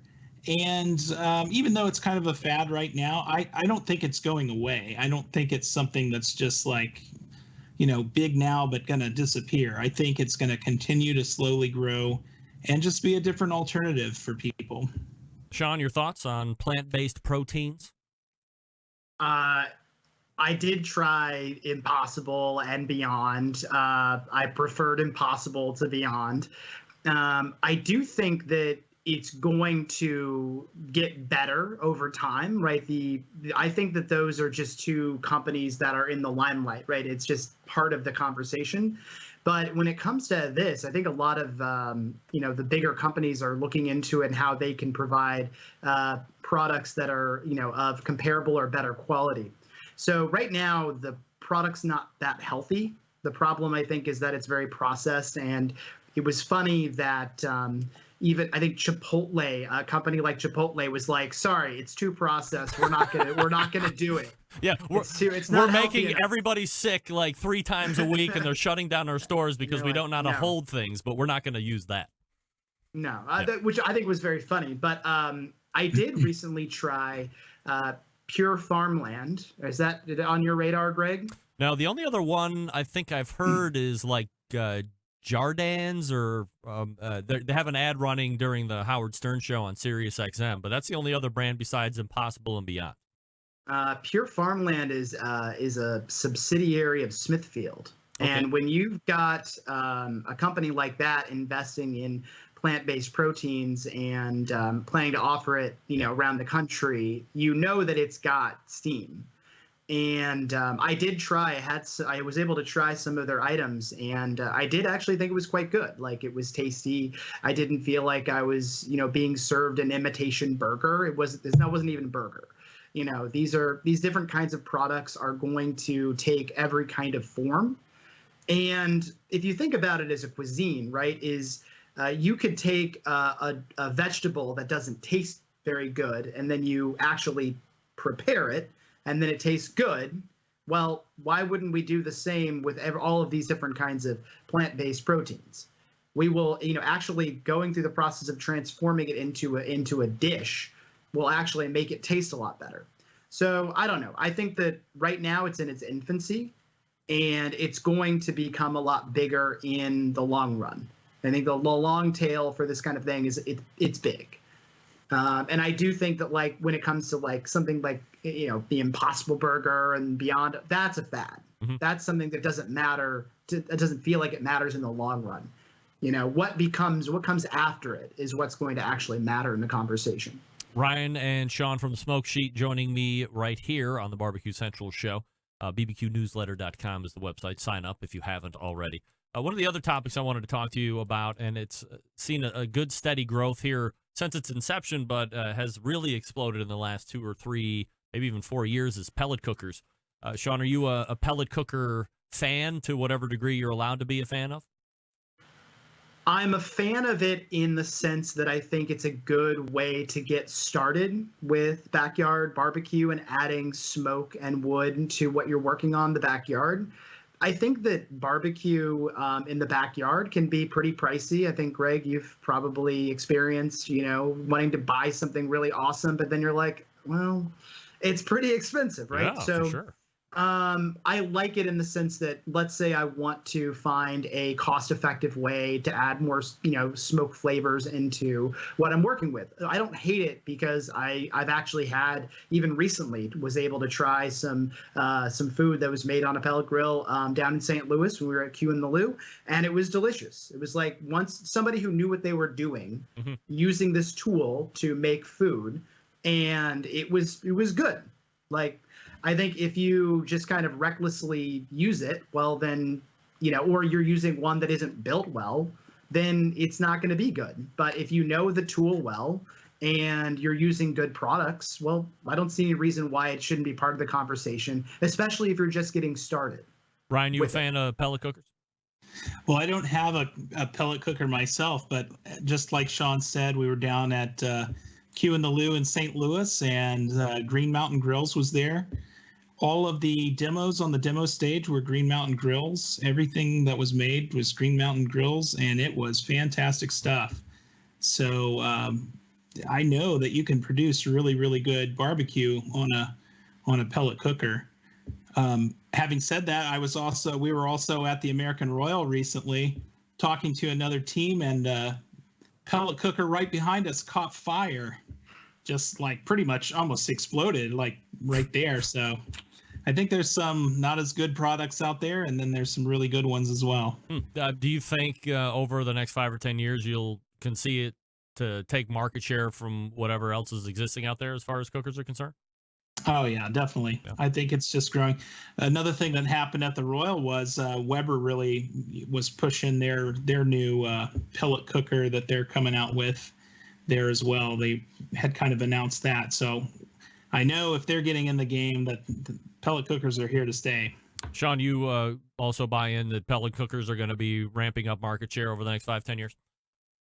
I do. Yeah. I do think they'll ramp up market share, but I don't think it's necessarily going to, be like the dominant tool, but it will be one of the many, different kinds of tools you can invest in. Ryan, let me ask you this because I know you get around a little bit more than Sean. From a competition barbecue sense, 5 years ago, we were probably at the apex, and it was just everybody wanted to be a part of it. It was on TV in good ways, and it was what I've now referred to as the golden age of competition barbecue. Are we in a still rise? Are we in a fall? Or are we in a stall of competition barbecue? We're definitely not in a still rising situation. It's at the very least stalled out, maybe even falling. I think we're seeing a little bit less interest. I wouldn't say it's unpopular, but it's definitely not growing like it was. I think it's kind of plateaued out a little bit. I think where we are seeing growth is really in things like the steak cook-offs. I mean, those are really interesting and fun events. I think that's where you're going to see a lot of growth in the kind of food competition world, not so much in competition barbecue. Ryan, do you attribute anything to the stall or decline specifically? If I had to, not a competitor myself, but if I had to guess, I'd say the cost is a huge issue. It's really hard to break into barbecue competition if you don't have a lot of either money to play with or a lot of sponsors. Everybody's using really high quality meat, really, high quality smokers, and it's expensive. I mean, it's extremely expensive to compete in barbecue. Sean, do you have thoughts on the competition scene at the moment? I think this is related to what Ryan is talking about, and I was kind of thinking about this when I was at the Royal. I didn't see a lot of younger people competing. I see a lot of older dudes doing this and families doing this, but I want to see more young people coming into this. And there was the kids queue competition, which is really cool, and you have these kids with their parents kind of helping them a little bit and guiding them into making cool things. But then there's where are the 20-year-olds doing this? Because they're not there. Yeah. And so if there's this gap that you compete when you're a kid and then you compete when you're in your 50s, well, where are the younger people? I'm sorry, but it's either that the accessibility is not there, or it's too expensive. It's difficult to get started, right? If it's too expensive to walk in the door and do this, well, then you have to almost be a little bit older and settled into your life to want to go compete. So does thought process follow that in 10 years, as the 9 and 10-year-olds that are cooking kids queue right now get to be 20 and it's expensive? Could we see a continuance of decline in competition barbecue popularity? I think you could. You could see a decline. However, I will say I'm encouraged by you had the new CEO of KCBS on the show. Yep. As somebody who's a little younger, has a fresh set of eyes on KCBS, for example, I'm encouraged that this is being looked at, that they're treating it with that level of seriousness, that they want to bring a diverse group of people into competition barbecue and perhaps make it more accessible. All right, Ryan, let's talk about barbecue television for a second. We had referenced Barbecue Pitmasters a couple minutes ago. Do you think you'll see barbecue television again in its successful form that we saw it in a handful of years ago, or not so much? I don't think so. I don't think you're definitely not going to get back to the popularity of barbecue pitmasters on TV. Where you might see some growth is on sort of the web shows. I know that there's one out called BB Quest that's on one of these. It's on YouTube and Beef Love in Texas YouTube channel. That's a really good show. There was Barbecue Brawl and some other ones that were, but it's just not quite as big or successful or talked about as Barbecue Pitmasters. And Myron Mixon actually mentioned this at NBBQA.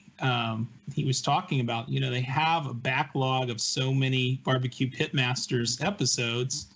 They could just pretty much run those all the time, and they don't need to make any new ones. So unfortunately, I don't see that kind of picking up on TV anytime soon. Sean, similar mindset? I think it's a similar mindset. I don't foresee this growing, except I think it could on the web. I think you could have all new different kinds of series could grow in popularity. And there's also so many streaming services now. I mean, you got a new Disney competitor, and you've got Netflix, and you got Hulu, and all these other things. And, it's cheaper to produce effectively reality television than it is to do scripted shows. Mm-hmm. So why not more barbecue shows on those platforms as well? All right, last question before I turn you guys loose tonight, and a stellar debut, of course, certainly expected. Should Guy Fieri be in the Hall of Fame, yes or no, Ryan? Should he ever be in the barbecue? Should he currently? Should he have?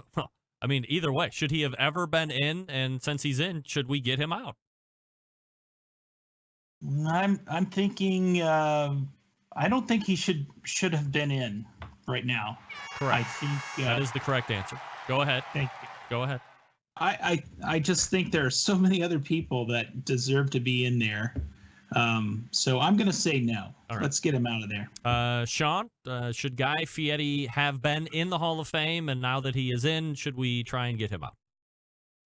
I think there's a case to be made that somebody who has had one of the most successful Food Network programs of all time, visiting, upwards of 60 to 70 local barbecue joints around the country and making them staples in their communities, is somebody who's done good work for the barbecue community. And as much as in this community, the food world, he might be looked at as, kind of a funny guy and not really a serious guy, he's probably made about half of those joints still stay in business because he featured them on the program. So the fact that I was able to go to Leo's BBQ in Oklahoma City, and it's a true rundown kind of joint, but really authentic and awesome. And it was featured on, his big program or whatever. And these places still exist probably in a way because they were featured on his show. These are local joints. They're not chains. They're local places. And without him having done that, who knows where local barbecue would be in a lot of these communities. So yes or no, he should be in the Hall of Fame, yes or no? I'm going to say yes. You're wrong. Great argument, completely wrong argument. That's all right. We are talking with Ryan Cooper and Sean Ludwig from the Smoke Sheet. BBQnewsletter.com is the website. If you haven't subscribed, get over there. We have a new issue coming out tomorrow, right? It's every Wednesday, guys? That's right. That's right. And then follow them on social media. Sean can be found at NYC BBQ, and Ryan can be found at BBQ Tourist on Instagram, so give them a follow over there as well. Guys, as I had said, a great first appearance, and look forward to doing it again soon. Thank you so much for having me. Thanks a lot, Greg. You got it. There they are. The guys at the Smoke Sheet bringing it strong. And boy, that was a well-reasoned argument that Sean had for Guy Fieri being able to stay in the barbecue. I mean, obviously, none of us had anything to do with him getting in there, but that was a very well-reasoned argument for. I've never heard anybody make an argument for. Well-reasoned. I did consider, in the end, wrong. 100% wrong. Well-reasoned. I love a well-reasoned argument, and Sean and I can stay friends. That's what nobody can do anymore. Like, if I was like most people, I'd be like, oh, I hate Sean forever now. But no, I'm going to continue to like Sean, and we'll just disagree on this. We'll continue to forge our friendship into the future. Let's wrap it up. Stick around. We'll be right back.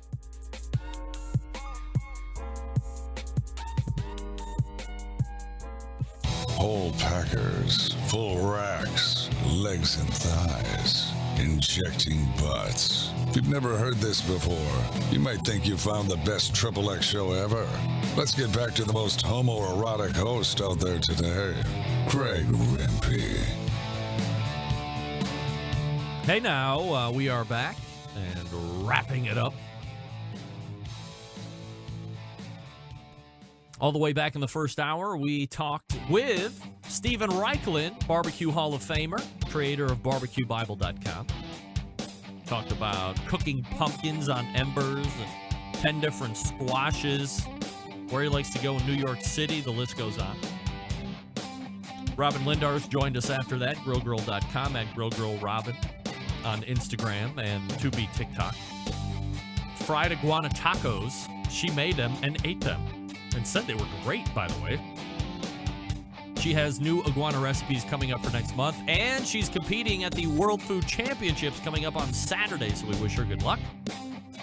And then in the second hour, we had a full interview with Sean Ludwig and Ryan Cooper, NYC BBQ and BBQ Tourist on Instagram, respectively. They are the creators of The Smoke Sheet. BBQnewsletter.com is the website. That's BBQnewsletter.com. Great show planned for you next week. It's the fourth Tuesday of the month, so you know the embedded correspondents are going to be in, amongst others. So stay tuned for that.